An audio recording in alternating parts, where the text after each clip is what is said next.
Samantala, bukas na sa mga motorista ang karugtong na bahagi ng Tarlac Pangasinan La Union Expressway o TPLEX mula po Rosales hanggang Urdaneta City. Ito'y upang tiyakin ang maayos na biyahe ng mga kababayan nating magsisiuwi ngayong Pasko at Bagong Taon. Muli, si Julius Disamburun sa detalye. Binuksan na para sa mga motorista ang karugtong na bahagi ng TPLEX o Tarlac Pangasinan La Union Expressway mula Rosales hanggang Urdaneta City upang magamit ng ating mga kababayang mag-uuwian ngayong holiday season at sa pagbisita ni Pope Francis sa Enero 2015. Ayon sa Department of Public Works and Highways, layo ng nasabing pagbubukas ng daan na pabilisin ang biyahe ng mga motorista.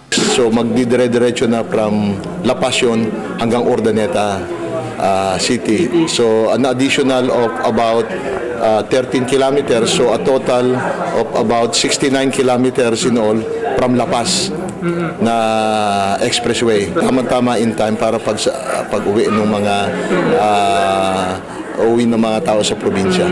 Sa mga papuntang north. Mismo ang pamunuan ng TPLEX ang naghayag na nasa 40 minuto na lang tatakbuhin ng mga sasakyan ang lalawigan ng Tarlac hanggang Urdaneta. Sa ngayon ay libre ito para sa mga Class 1 at Class 2 vehicles. Tiniyak din ng TPLEX management na kahit hindi pa ganoong tapos kumpunihin, ligtas pa din itong daanan ng mga sasakyan. Dati yan, yung kung magmula Balintawak hanggang sa dulo na kung pupunta ka ng Baguio, abutin ka niya ng mga 3 to 3.5 hours. So ngayon, with NLEX, SCTEX, TPLEX hanggang Urdaneta, it will take you siguro hanggang Baguio mga less than 3 hours.